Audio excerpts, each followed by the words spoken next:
ਗੁਰਬਾਣੀ ਪ੍ਰਸਾਰਣ ਤੇ ਮਾਨ ਸਰਕਾਰ ਦਾ ਵੱਡਾ ਫੈਸਲਾ। ਗੁਰਦੁਆਰਾ ਐਕਟ 1925 'ਚ ਜੋੜੀ ਜਾਵੇਗੀ ਨਵੀਂ ਧਾਰਾ। ਅੱਜ ਕੈਬਨਿਟ ਤੋਂ ਬਾਅਦ ਕੱਲ ਵਿਧਾਨ ਸਭਾ 'ਚ ਆਵੇਗਾ ਮਤਾ।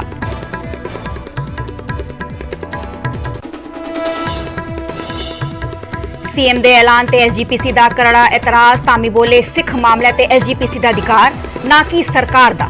ਤੁਹਾਡੀਆਂ ਅਜਿਹੀਆਂ ਹਰਕਤਾਂ ਨੂੰ ਬਰਦਾਸ਼ਤ ਨਹੀਂ ਕਰੇਗੀ ਸਿੱਖ ਕੌਮ।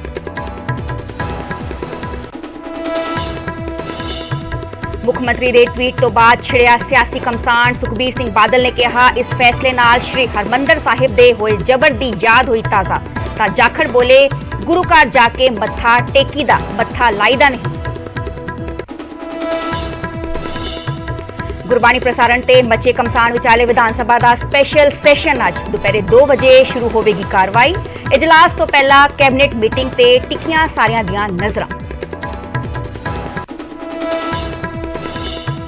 ਕੇਂਦਰ ਗ੍ਰਹਿ ਮੰਤਰੀ ਅਮਿਤ ਸ਼ਾਹ ਦਾ ਸੀਐਮ ਮਾਨ ਤੇ ਤਿੱਖਾ ਨਿਸ਼ਾਨਾ। ਬੋਲੇ, ਕੇਜਰੀਵਾਲ ਦਾ ਪਾਇਲਟ ਬਣ ਕੇ ਰਹਿ ਗਏ ਭਗਵੰਤ ਮਾਨ। ਪੰਜਾਬ ਦੇ ਖਰਚੇ ਤੇ ਕੇਜਰੀਵਾਲ ਨੂੰ ਕਰਵਾ ਰਹੇ ਹਵਾਈ ਦੌਰੇ। ਸੂਬੇ ਦੀ ਕਾਨੂੰਨ ਵਿਵਸਥਾ ਵੱਲ ਨਹੀਂ ਕੋਈ ਧਿਆਨ। ਨਸ਼ੇ ਨੂੰ ਲੈ ਕੇ ਵੀ ਅਮਿਤ ਸ਼ਾਹ ਨੇ ਘੇਰੀ ਪੰਜਾਬ ਸਰਕਾਰ। ਕਿਹਾ, ਪੰਜਾਬ 'ਚ ਤੇਜ਼ੀ ਨਾਲ ਵਧ ਰਿਹਾ ਨਸ਼ੇ ਦਾ ਕਾਰੋਬਾਰ। ਸ਼ਾਹ ਦਾ ਦਾਅਵਾ, ਦੇਸ਼ ਨੂੰ ਜਲਦ ਨਸ਼ੇ ਤੋਂ ਕਰਾਵਾਂਗੇ ਮੁਕਤ। 1 ਮਹੀਨੇ ਅੰਦਰ ਅੰਮ੍ਰਿਤਸਰ 'ਚ ਖੁੱਲੇਗਾ ਐਨਸੀਬੀ ਦਾ ਦਫ਼ਤਰ। ਰਾਜਸਥਾਨ 'ਚ ਰੈਲੀ ਦੌਰਾਨ ਅਰਵਿੰਦ ਕੇਜਰੀਵਾਲ ਦਾ ਵੱਡਾ ਬਿਆਨ। ਕਿਹਾ, ਦਿੱਲੀ ਤੇ ਪੰਜਾਬ 'ਚੋਂ ਸਾਨੂੰ 50 ਸਾਲ ਤੱਕ ਕੋਈ ਨਹੀਂ ਹਿਲਾ ਸਕਦਾ। ਅਸੀਂ ਜਿੱਤਿਆ ਲੋਕਾਂ ਦਾ ਦਿਲ।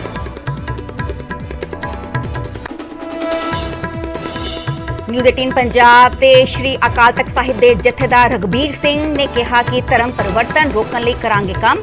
ਸੋਸ਼ਲ ਮੀਡੀਆ ਤੇ ਚੱਲ ਰਹੇ ਗਲਤ ਪ੍ਰਚਾਰ ਤੇ ਵੀ ਜਤਾਈ ਚਿੰਤਾ।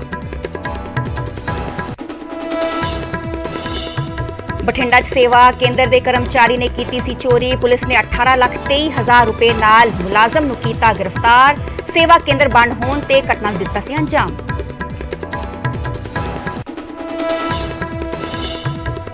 ਸੂਬੇ 'ਚ ਝੋਨੇ ਦੀ ਬਿਜਾਈ ਦਾ ਅੱਜ ਤੋਂ ਸ਼ੁਰੂ ਹੋਵੇਗਾ ਤੀਜਾ ਗੇੜ। ਅੰਮ੍ਰਿਤਸਰ, ਰੋਪੜ ਤੇ ਲੁਧਿਆਣਾ ਸਮੇਤ 8 ਜ਼ਿਲ੍ਹਿਆਂ 'ਚ ਸ਼ੁਰੂ ਹੋਵੇਗੀ ਬਿਜਾਈ। ਸਰਕਾਰ ਨੇ 4 ਜ਼ੋਨਸ 'ਚ ਵੰਡਿਆ ਸੀਗਾ ਸੂਬਾ।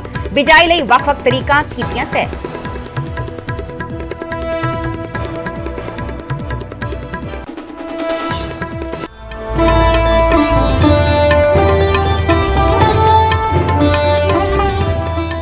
ਸਤਿ ਸ਼੍ਰੀ ਅਕਾਲ ਜੀ, ਮੈਂ ਹਾਂ ਸਰਬਜੋਤ ਕੌਰ। ਨਿਊਜ਼ 18 ਪੰਜਾਬ ਨਾਲ ਦੇਖ ਰਹੇ ਸਾਰੇ ਦਰਸ਼ਕਾਂ ਦਾ ਸਵਾਗਤ ਹੈ। ਬੁਲੇਟਿਨ ਦੀ ਸ਼ੁਰੂਆਤ ਕਰਾਂਗੇ ਪਹਿਲੀ ਖਬਰ ਦੇ ਨਾਲ, ਜੋ ਕਿ ਪੰਜਾਬ ਵਿਧਾਨ ਸਭਾ ਦੇ ਸਪੈਸ਼ਲ ਇਜਲਾਸ ਨਾਲ ਜੁੜੀ ਹੋਈ ਹੈ।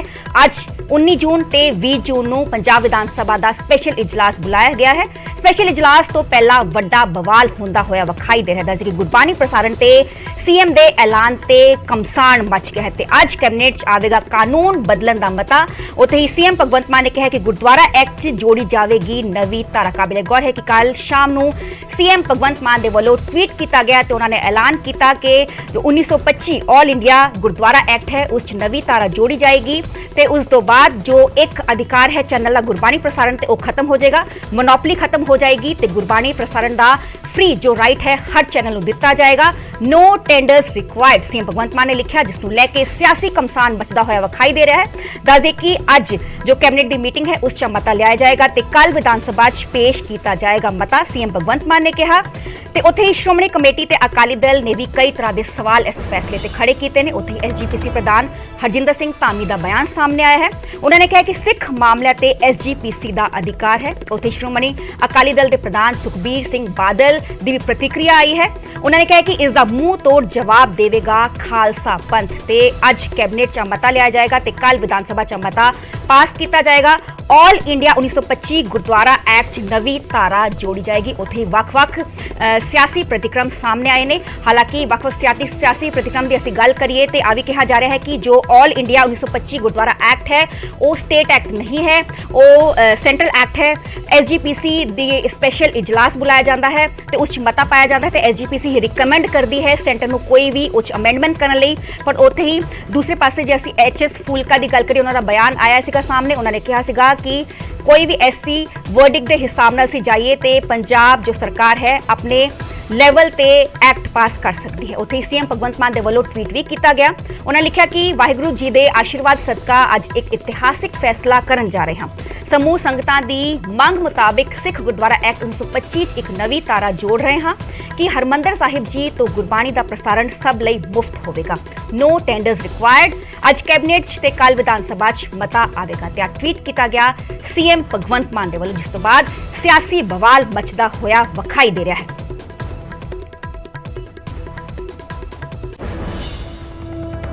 ਉੱਥੇ ਆਪ ਦੇ ਰਾਜ ਸਭਾ ਮੈਂਬਰ ਰਾਘਵ ਚੱਡਾ ਨੇ ਵੀ ਟਵੀਟ ਕੀਤਾ ਹੈ। ਉਹਨਾਂ ਲਿਖਿਆ ਹੈ ਕਿ ਸਾਡੇ ਗੁਰੂ ਸਾਹਿਬਾਨ ਦੀਆਂ ਸਿੱਖਿਆਵਾਂ ਨੂੰ ਸਾਰਿਆਂ ਤੱਕ ਪਹੁੰਚਾਉਣ ਲਈ ਸਾਡੀ ਪੰਜਾਬ ਸਰਕਾਰ ਸਿੱਖ ਗੁਰਦੁਆਰਾ ਐਕਟ 1925 ਵਿੱਚ ਸੋਧ ਕਰ ਰਹੀ ਹੈ। ਇਸ ਦੇ ਨਾਲ ਇੱਕ ਮੀਡੀਆ ਹਾਊਸ ਦਾ ਏਕਾਧਿਕਾਰ ਖਤਮ ਹੋ ਜਾਵੇਗਾ ਅਤੇ ਸੱਚਖੰਡ ਸ੍ਰੀ ਹਰਮੰਦਰ ਸਾਹਿਬ ਦਾ ਸਿੱਧਾ ਪ੍ਰਸਾਰਣ ਸਾਰੇ ਬ੍ਰੌਡਕਾਸਟਰਸ ਲਈ ਮੁਫਤ ਹੋਵੇਗਾ ਤੇ ਟਵੀਟ ਕੀਤਾ ਗਿਆ ਹੈ ਆਪ ਦੇ ਸਾਂਸਦ ਰਾਘਵ ਚੱਡਾ ਦੇ ਵੱਲੋਂ।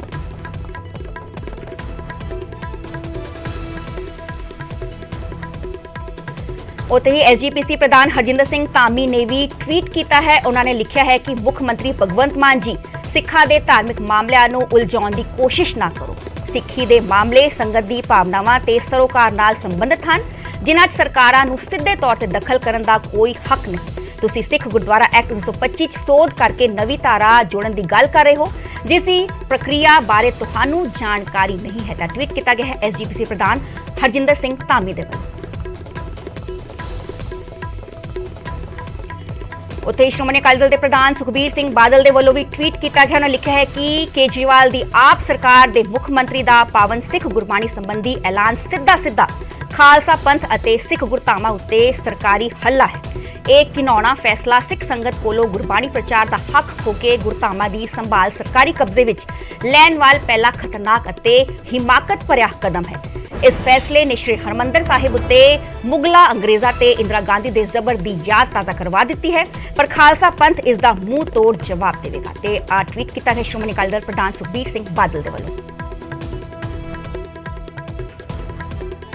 ਉੱਥੇ ਬੀਜੇਪੀ ਆਗੂ ਸੁਨੀਲ ਜਾਖੜ ਨੇ ਵੀ ਟਵੀਟ ਕੀਤਾ ਹੈ। ਉਹਨਾਂ ਲਿਖਿਆ ਹੈ ਕਿ ਗੁਰੂ ਘਰ ਜਾ ਕੇ ਮੱਥਾ ਟੇਕੀ ਦਾ, ਮੱਥਾ ਲਾਈਦਾ ਨਹੀਂ।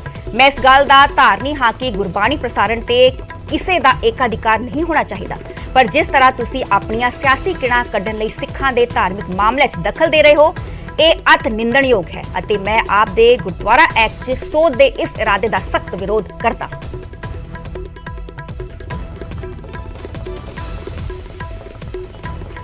ਉੱਥੇ ਐਚਐਸ ਫੂਲਕਾ ਦੇ ਵੱਲੋਂ ਵੀ ਟਵੀਟ ਕੀਤਾ ਗਿਆ ਹੈ। ਉਹਨਾਂ ਲਿਖਿਆ ਹੈ ਕਿ ਪੰਜਾਬ ਵਿਧਾਨ ਸਭਾ ਕੋਲ ਐਕਟ ਵਿੱਚ ਸੋਧ ਕਰਨ ਦਾ ਅਧਿਕਾਰ ਨਹੀਂ ਹੈ। ਉਹ ਸਿਰਫ ਕੇਂਦਰ ਸਰਕਾਰ ਨੂੰ ਐਕਟ ਸੋਧ ਕਰਨ ਲਈ ਕਹਿਣ ਲਈ ਮਤਾ ਪਾਸ ਕਰ ਸਕਦੀ ਹੈ, ਪਰ ਪੰਜਾਬ ਵਿਧਾਨ ਸਭਾ ਕੋਲ ਸੁਪਰੀਮ ਕੋਰਟ ਦੇ ਫੈਸਲੇ ਅਨੁਸਾਰ ਆਪਣਾ ਗੁਰਦੁਆਰਾ ਐਕਟ ਪਾਸ ਕਰਨ ਦਾ ਪੂਰਾ ਅਧਿਕਾਰ ਹੈ।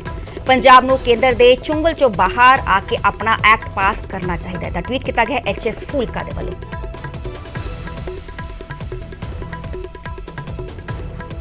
ਉੱਥੇ ਬੀਜੇਪੀ ਆਗੂ ਮਨਜਿੰਦਰ ਸਿੰਘ ਸਿਰਸਾ ਦੇ ਵੱਲੋਂ ਵੀ ਟਵੀਟ ਕੀਤਾ ਗਿਆ ਹੈ। ਉਹਨਾਂ ਨੇ ਲਿਖਿਆ ਹੈ ਕਿ ਮੈਂ ਹਮੇਸ਼ਾ ਇਸ ਗੱਲ ਦਾ ਧਾਰਨੀ ਰਿਹਾ ਹਾਂ ਕਿ ਸ਼੍ਰੀ ਦਰਬਾਰ ਸਾਹਿਬ ਤੋਂ ਗੁਰਬਾਣੀ ਪ੍ਰਸਾਰਣ ਤੇ ਕਿਸੇ ਦਾ ਏਕਾਧਿਕਾਰ ਨਹੀਂ ਹੋਣਾ ਚਾਹੀਦਾ ਤੇ ਹਰ ਘਰ ਗੁਰਬਾਣੀ ਪ੍ਰਸਾਰਣ ਪਹੁੰਚਾਉਣਾ ਚਾਹੀਦਾ ਹੈ, ਪਰ ਜਿਸ ਤਰੀਕੇ ਪੰਜਾਬ ਦੇ ਮੁੱਖ ਮੰਤਰੀ ਭਗਵੰਤ ਮਾਨ ਸ਼੍ਰੋਮਣੀ ਗੁਰਦੁਆਰਾ ਪ੍ਰਬੰਧਕ ਕਮੇਟੀ ਦੀ ਪ੍ਰਭੂਸੱਤਾ ਨੂੰ ਚੁਣੌਤੀ ਦੇਣਾ ਚਾਹੁੰਦੇ ਹਨ, ਉਹ ਕਿਸੇ ਵੀ ਤਰੀਕੇ ਜਾਇਜ਼ ਜਾਂ ਵਾਜਬ ਨਹੀਂ ਮੰਨੀ ਜਾ ਸਕਦੀ। ਆਲ ਇੰਡੀਆ ਸਿੱਖ ਗੁਰਦੁਆਰਾ ਐਕਟ 1925 ਵਿੱਚ ਸੋਧ ਸਿਰਫ ਤੇ ਸਿਰਫ ਭਾਰਤ ਦੀ ਸੰਸਦ ਕਰ ਸਕਦੀ ਹੈ ਤੇ ਇਸ ਤਰੀਕੇ ਭਗਵੰਤ ਮਾਨ ਜੀ ਨੂੰ ਇਸ ਸੋਧ ਦਾ ਕੋਈ ਅਧਿਕਾਰ ਨਹੀਂ ਹੈ। ਉਹਨਾਂ ਵੱਲੋਂ ਗੁਰਬਾਣੀ ਪ੍ਰਸਾਰਣ ਦੇ ਨਾਂ ਤੇ ਅਜਿਹੀ ਕੁਤਾਹੀ ਤੇ ਪਾਪ ਕਰਨਾ ਕਿਸੇ ਵੀ ਤਰੀਕੇ ਵਾਜਬ ਨਹੀਂ ਹੈ। ਮੈਂ ਇੱਕ ਸਿੱਖ ਹੋਣ ਦੇ ਨਾਤੇ ਭਗਵੰਤ ਮਾਨ ਜੀ ਨੂੰ ਇਹ ਅਪੀਲ ਕਰਦਾ ਹਾਂ ਕਿ ਉਹ ਕੋਈ ਵੀ ਬੇਲੋੜਾ ਵਿਵਾਦ ਖੜਾ ਕਰਨ ਤੋਂ ਗੁਰੇਜ਼ ਕਰਨ ਤੇ ਇਸ ਦੀ ਥਾਂ ਪੰਜਾਬ ਦੇ ਪ੍ਰਸ਼ਾਸਨ ਨੂੰ ਚਲਾਉਣ ਵੱਲ ਧਿਆਨ ਦੇਣ, ਜਿਸ ਦਾ ਫਤਵਾ ਪੰਜਾਬ ਦੇ ਲੋਕਾਂ ਨੇ ਉਹਨਾਂ ਨੂੰ ਦਿੱਤਾ ਹੈ। ਤਾਂ ਟਵੀਟ ਕੀਤਾ ਗਿਆ ਹੈ ਬੀਜੇਪੀ ਆਗੂ ਮਨਜਿੰਦਰ ਸਿੰਘ ਸਿਰਸਾ ਦੇ ਵੱਲੋਂ। जो मौजूदा एक्ट है ना, ये सिख गुरुद्वारा एक्ट 1925 वो इंटरस्टेट एक्ट होने करके ये सिर्फ इनू सेंट्रल गवर्नमेंट ही अमेंड कर सकती है।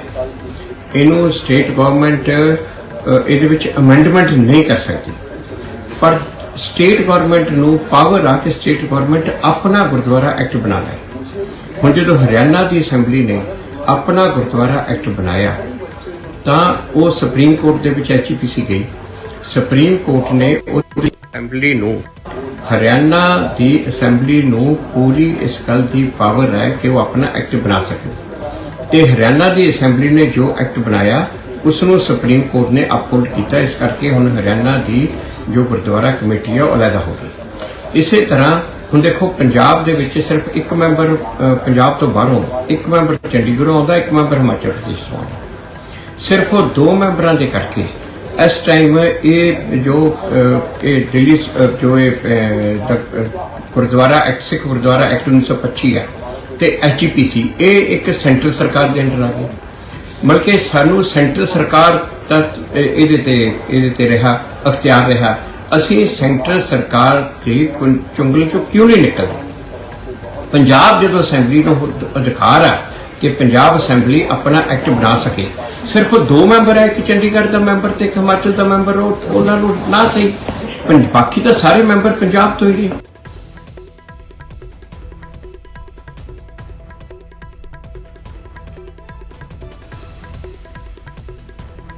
तो होते ही बीजेपी आगू आरपी सिंह का भी ट्वीट आया है सामने। उन्होंने लिखा है कि मेरा हमेशा ये मनना रहा है कि श्री दरबार साहिब तो गुरबाणी के प्रसारण से किसी का एक अधिकार नहीं होना चाहिए और गुरबाणी का प्रसारण हर घर तक पहुंचना चाहिए है। पर जिस तरह पंजाब के सीएम भगवंत मान एसजीपीसी की प्रभुसत्ता को चुनौती देना चाहते हैं वो अजिहा नहीं कर सकते। इसनूं किसी भी तरह जायज़ नहीं मन्निया जाएगा। All India Sikh Gurdwara act 1925 ਨੂੰ सिर्फ भारत की संसद द्वारा ही सोधिया जा सकता है। तो ट्वीट किया गया है बीजेपी आगू आरपी सिंह द्वारा।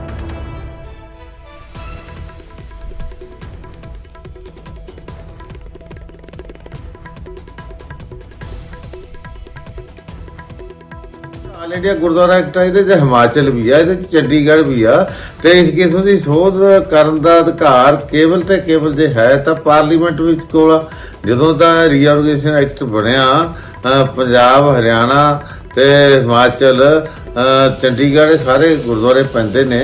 ਸੋ ਵੱਖਰੀ ਗੱਲ ਆ ਵੀ ਹੁਣ ਹਰਿਆਣਾ ਅਲੱਗ ਹੋਇਆ ਤੇ ਮੈਂ ਸਮਝਦਾ ਕਿ ਐਸੀ ਸੋਧ ਜਿਹੜੀ ਕਰਨ ਦਾ ਹੱਕ ਹੀ ਨਹੀਂ ਰੱਖਦੇ ਔਰ ਬੇਲੋੜੇ ਵਿਵਾਦ ਖੜੇ ਕਰਨੇ। ਔਰ ਇੱਕ ਪਰੰਪਰਾ ਮਾਸਟਰ ਤਾਰਾ ਸਿੰਘ ਨਹਿਰੂ ਐਕਟ ਤੋਂ ਬਾਅਦ ਕਿ ਹੁਣ ਤੱਕ ਜਦੋਂ ਵੀ ਕੋਈ ਸੋਧ ਹੋਈ ਆ ਤਾਂ ਸ਼੍ਰੋਮਣੀ ਗੁਰਦੁਆਰਾ ਪ੍ਰਬੰਧਕ ਕਮੇਟੀ ਨੂੰ ਭਰੋਸੇ ਵਿੱਚ ਲੈ ਕੇ ਹੀ ਹੋਈ ਆ ਤੇ ਸ਼੍ਰੋਮਣੀ ਗੁਰਦੁਆਰਾ ਪ੍ਰਬੰਧਕ ਕਮੇਟੀ ਦੀ ਸਲਾਹ ਤੋਂ ਬਿਨਾਂ, ਭਰੋਸੇ ਵਿੱਚ ਲਏ ਬਿਨਾਂ ਐਸਜੀਪੀਸੀ ਨੂੰ ਇਸ ਤਰ੍ਹਾਂ ਦੀ ਕੋਈ ਸੋਧ ਦੀਆਂ ਗੱਲਾਂ ਕਰਨੀਆਂ ਸਰਾਸਰ ਸਿੱਖਾਂ ਦੇ ਮਸਲਿਆਂ 'ਚ ਦਖਲਅੰਦਾਜ਼ੀ ਆ। ਔਰ ਮੈਂ ਸਮਝਦਾ ਕਿ ਬੇਲੋੜੇ ਵਿਵਾਦ ਖੜੇ ਕਰ ਰਹੇ ਨੇ ਮੁੱਖ ਮੰਤਰੀ ਸਾਹਿਬ।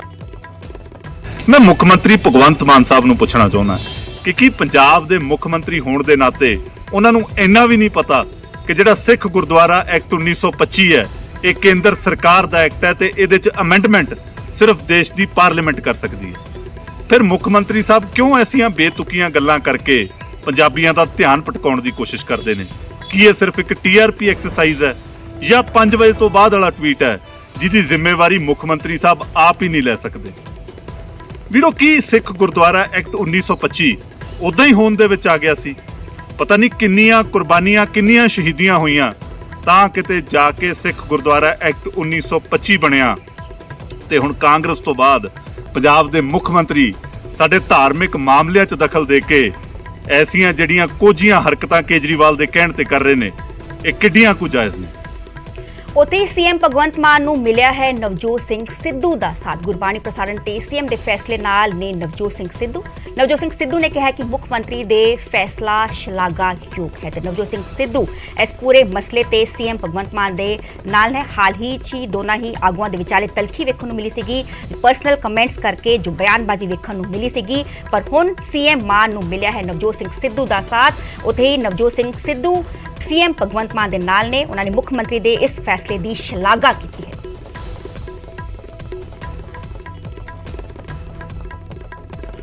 इस मुद्दे ते नवजोत सिंह सिद्धू ने ट्वीट भी किया है ते लिखा है कि सर्ब सांझी गुरबाणी मतलब सारियां लई बिना किसी पक्षपात तो ये इच्छा मेरे समेत पूरे दुनिया च वसदी सिख संगत दी है। मुख्यमंत्री मान दा शलाघायोग कदम है।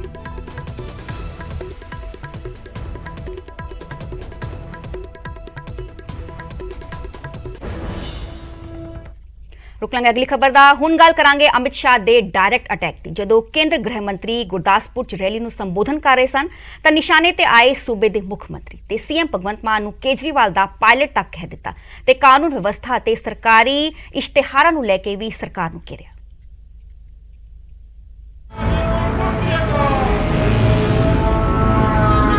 ਜਗ੍ਹਾ ਸੀ ਮਾਝੇ ਦਾ ਸਰਹੱਦੀ ਜ਼ਿਲ੍ਹਾ ਗੁਰਦਾਸਪੁਰ ਤੇ ਮੌਕਾ ਸੀ ਬੀਜੇਪੀ ਦੀ ਰੈਲੀ ਦਾ, ਜਿੱਥੇ ਖਾਸ ਤੌਰ ਤੇ ਕੇਂਦਰੀ ਗ੍ਰਹਿ ਮੰਤਰੀ ਅਮਿਤ ਸ਼ਾਹ ਵੀ ਪਹੁੰਚੇ। ਹਾਲਾਂਕਿ ਰੈਲੀ ਦਾ ਮਕਸਦ ਬੀਜੇਪੀ ਸਰਕਾਰ ਦੀਆਂ 9 ਸਾਲ ਦੀਆਂ ਪ੍ਰਾਪਤੀਆਂ ਗਿਣਾਉਣਾ ਸੀ, ਪਰ ਜਦੋਂ ਬੋਲਣ ਦੀ ਵਾਰੀ ਅਮਿਤ ਸ਼ਾਹ ਦੀ ਆਈ ਤਾਂ ਸ਼ੁਰੂਆਤ ਮਾਨ ਸਰਕਾਰ ਤੇ ਸਿੱਧੇ ਅਟੈਕ ਤੋਂ ਕੀਤੀ ਤੇ ਮੁੱਖ ਮੰਤਰੀ ਮਾਨ ਨੂੰ ਅਰਵਿੰਦ ਕੇਜਰੀਵਾਲ ਦਾ ਪਾਇਲਟ ਤੱਕ ਦੱਸ ਦਿੱਤਾ। ਅਮਿਤ ਸ਼ਾਹ ਨੇ ਕਿਹਾ ਕਿ ਪਤਾ ਹੀ ਨਹੀਂ ਲੱਗਦਾ ਕਿ ਭਗਵੰਤ ਮਾਨ सीएम ਨੇ ਜਾਂ ਪਾਇਲਟ। देश भर का केजरीवाल का दौरा पंजाब के मुख्यमंत्री कराते हैं। मुझे तो कई बार मालूम ही नहीं पड़ता ये मुख्यमंत्री साहब है या पायलट है, इसका अंतर ही मालूम नहीं पड़ता। उनका पूरा समय केजरीवाल के दौरे में जाता है। ਕੇਂਦਰੀ ਗ੍ਰਹਿ ਮੰਤਰੀ ਨੇ ਕਾਨੂੰਨ ਵਿਵਸਥਾ ਨੂੰ ਲੈ ਕੇ ਵੀ ਸਰਕਾਰ ਨੂੰ ਘੇਰਿਆ। ਅਮਿਤ ਸ਼ਾਹ ਨੇ ਕਿਹਾ ਕਿ ਪੰਜਾਬ ਦੀ ਕਾਨੂੰਨ ਵਿਵਸਥਾ ਖਰਾਬ ਹੁੰਦੀ ਜਾ ਰਹੀ ਹੈ, ਪਰ ਸੀਐਮ ਮਾਨ ਦੇ ਕੋਲ ਪੰਜਾਬ ਦੀ ਕਾਨੂੰਨ ਵਿਵਸਥਾ ਦੇ ਲਈ ਕੋਈ ਵੀ ਸਮਾਂ ਨਹੀਂ ਹੈ। और इसके कारण पंजाब की कानून और व्यवस्था बद से बदतर होती जा रही है। यहां पर लोग सुरक्षित नहीं है, नशे का कारोबार बढ़ रहा है, किसानों की तकलीफें बढ़ रही है, मगर सीएम साहब के पास इसके लिए कोई समय नहीं है। ਅਮਿਤ ਸ਼ਾਹ ਇੱਥੇ ਨਹੀਂ ਰੁਕੇ ਤੇ ਇਸ਼ਤਿਹਾਰਬਾਜ਼ੀ ਨੂੰ ਲੈ ਕੇ ਵੀ ਸਰਕਾਰ ਨੂੰ ਘੇਰਿਆ। ਅਮਿਤ ਸ਼ਾਹ ਨੇ ਕਿਹਾ ਕਿ ਪੰਜਾਬ ਸਰਕਾਰ ਦੇਸ਼ ਭਰ ਦੇ ਵਿੱਚ ਕੇਜਰੀਵਾਲ ਦੇ ਲਈ ਇਸ਼ਤਿਹਾਰ ਦੇ ਰਹੀ ਹੈ, ਜਿਸ ਦੇ ਨਾਲ ਜਨਤਾ ਦੀ ਤਿਜੋਰੀ ਖਾਲੀ ਕੀਤੀ ਜਾ ਰਹੀ ਹੈ। मुझे बताओ पंजाब वालों, पंजाब सरकार पंजाब में एडवर्टाइज दे वो तो मैं समझ सकता हूं, मगर गुजरात, केरल और बंगाल में इनके एडवर्टाइज आते हैं, तिजोरी पंजाब की जनता की खाली होती है। भगवंत मान ਜਦੋਂ ਅਮਿਤ ਸ਼ਾਹ ਨੇ ਮਾਨ ਸਰਕਾਰ ਤੇ ਤਿੱਖਾ ਹਮਲਾ ਬੋਲਿਆ ਤਾਂ ਅੱਗੋਂ ਆਪ ਨੇ ਵੀ ਪਲਟਵਾਰ ਕੀਤਾ ਤੇ ਬੀਜੇਪੀ ਨੂੰ ਦੇਸ਼ ਦੇ ਕਈ ਵੱਡੇ ਮੁੱਦੇ ਗਿਣਾ ਦਿੱਤੇ। ਡਿਵੈਲਪਮੈਂਟ ਦੀ ਗੱਲ ਹੋਵੇ, ਅੱਜ ਦੇਸ਼ 'ਚ ਮਹਿੰਗਾਈ ਹਾਈਐਸਟ ਲੈਵਲ ਤੇ, ਬੇਰੋਜ਼ਗਾਰੀ 45 ਸਾਲ ਤੋਂ ਹਾਈਐਸਟ ਲੈਵਲ ਤੇ, ਪੈਸੇ ਦੇ ਡਾਲਰ ਦੇ ਮੁਕਾਬਲੇ ਪੈਸਾ ਕਿੱਥੇ ਖੜਾ ਹੈ। ਹਰਿਆਣਾ ਭਾਜਪਾ ਦੀ ਸਰਕਾਰ ਹੈ, ਗੈਂਗਸਟਰ ਦੀ ਪਨੀਰੀ ਉੱਥੇ ਪੈਦਾ ਹੋ ਰਹੀ ਹੈ, ਜਿਹੜਾ ਪੂਰੇ ਨਾਰਥ ਇੰਡੀਆ 'ਚ ਤਬਾਹੀ ਮਚਾ ਰਿਹਾ ਹੈ, ਉੱਥੇ ਭਾਜਪਾ ਸਰਕਾਰ। ਸੋ ਪਹਿਲਾਂ ਆਪਣੇ ਪੈਰਾਂ ਥੱਲੇ ਝਾੜੂ ਮਾਰਨ ਦੀ ਲੋੜ ਹੈ, ਸੋਟਾ ਫੇਰਨ ਦੀ ਲੋੜ ਹੈ। ਬੀਜੇਪੀ 2024 ਨੂੰ ਲੈ ਕੇ ਪੱਬਾਂ ਪਾ ਰਿਹਾ ਹੈ। ਪੰਜਾਬ ਦੇ ਵਿੱਚ ਰੈਲੀਆਂ ਦਾ ਦੌਰ ਲਗਾਤਾਰ ਜਾਰੀ ਹੈ ਤੇ ਨਿਸ਼ਾਨੇ ਤੇ ਮਾਨ ਸਰਕਾਰ ਹੈ ਤੇ ਇਸ ਦੇ ਵਿਚਾਲੇ ਵਾਰ ਪਲਟਵਾਰ ਦਾ ਸਿਲਸਿਲਾ ਲਗਾਤਾਰ ਜਾਰੀ ਹੈ। ਗੁਰਦਾਸਪੁਰ ਤੋਂ ਰਾਜੀਵ ਸ਼ਰਮਾ ਦੇ ਨਾਲ ਬਿਸ਼ੰਬਰ ਬਿੱਟੂ ਤੇ ਚੰਡੀਗੜ੍ਹ ਤੋਂ ਅਮਨ ਭਾਰਦਵਾਜ, ਨਿਊਜ਼ 18 ਪੰਜਾਬ।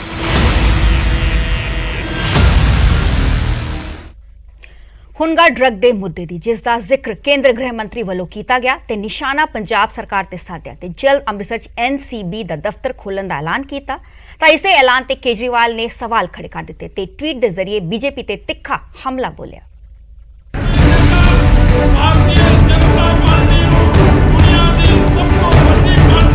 ਜਦੋਂ ਕੇਂਦਰੀ ਗ੍ਰਹਿ ਮੰਤਰੀ ਅਮਿਤ ਸ਼ਾਹ ਸਰਹੱਦੀ ਇਲਾਕੇ ਗੁਰਦਾਸਪੁਰ 'ਚ ਰੈਲੀ ਨੂੰ ਸੰਬੋਧਨ ਕਰ ਰਹੇ ਸਨ ਤਾਂ ਜ਼ਿਕਰ ਨਸ਼ੇ ਦੇ ਮੁੱਦੇ ਦਾ ਵੀ ਹੋਇਆ ਤੇ ਇਸ ਨੂੰ ਲੈ ਕੇ ਵੀ ਪੰਜਾਬ ਸਰਕਾਰ ਨੂੰ ਨਿਸ਼ਾਨੇ ਤੇ ਲਿਆ।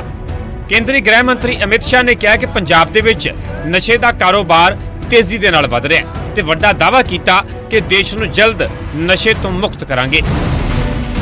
ਕੇਂਦਰੀ ਗ੍ਰਹਿ ਮੰਤਰੀ ਨੇ ਐਲਾਨ ਕੀਤਾ ਕਿ ਅੰਮ੍ਰਿਤਸਰ 'ਚ NCB ਯਾਨੀ ਕਿ ਨਾਰਕੋਟਿਕਸ ਕੰਟਰੋਲ ਬਿਊਰੋ ਦਾ ਦਫ਼ਤਰ ਖੋਲ੍ਹਿਆ ਜਾਵੇਗਾ जो 1 महीने तक ओपन हो जाएगा और पंजाब के अंदर से नशे के कारोबार को उखाड़ कर बाहर फेंक देंगे।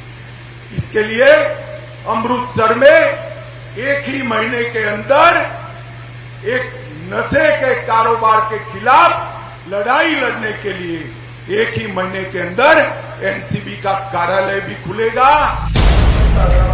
ਗ੍ਰਹਿ ਮੰਤਰੀ ਨੇ ਅੰਮ੍ਰਿਤਸਰ ਦੇ ਵਿੱਚ NCB ਦਫ਼ਤਰ ਦਾ ਐਲਾਨ ਕੀਤਾ ਤਾਂ ਦਿੱਲੀ ਦੇ CM ਅਰਵਿੰਦ ਕੇਜਰੀਵਾਲ ਨੇ ਇਸ ਤੇ ਸਵਾਲ ਖੜੇ ਕਰ ਦਿੱਤੇ। ਕੇਜਰੀਵਾਲ ਨੇ ਟਵੀਟ ਕਰਦੇ ਹੋਏ ਲਿਖਿਆ ਕਿ ਤੁਸੀਂ ਅੰਮ੍ਰਿਤਸਰ ਦੇ ਵਿੱਚ NCB ਦਾ ਦਫ਼ਤਰ ਖੋਲ੍ਹ ਰਹੇ ਹੋ ਜਾਂ BJP ਦਾ।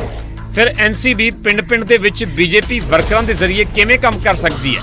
ਇਸ ਦਾ ਮਤਲਬ ਤੁਹਾਨੂੰ ਪੰਜਾਬ ਦੇ ਨਸ਼ੇ ਦੇ ਨਾਲ ਕੋਈ ਲੈਣਾ ਦੇਣਾ ਨਹੀਂ ਹੈ। NCB ਦੀ ਵਰਤੋਂ ਕਰਕੇ BJP ਦਾ ਪ੍ਰਚਾਰ ਕਰਨਾ ਹੈ। ਨਸ਼ਾ ਤਾਂ ਤੁਹਾਡੀ ਤੇ ਅਕਾਲੀ ਦਲ ਦੀ ਸਰਕਾਰ ਦੇ ਦੌਰਾਨ ਹੀ ਫੈਲਿਆ ਸੀ ਸ਼ਾਹ ਸਾਹਿਬ। ਨਸ਼ੇ ਫੜੇ ਜਾ ਰਹੇ ਗੁਜਰਾਤ ਤੋਂ, ਮੁਦਰਾ ਪਲਾਂਟ ਤੋਂ ਹਜ਼ਾਰਾਂ 3-3 ਹਜ਼ਾਰ ਕਰੋੜ ਦੀ ਖੇਪ ਫੜੀ ਜਾ ਰਹੀ ਹੈ। ਉੱਥੇ ਕਿਹਦੀ ਸਰਕਾਰ ਹੈ? ਭਾਜਪਾ ਸਰਕਾਰ ਹੈ।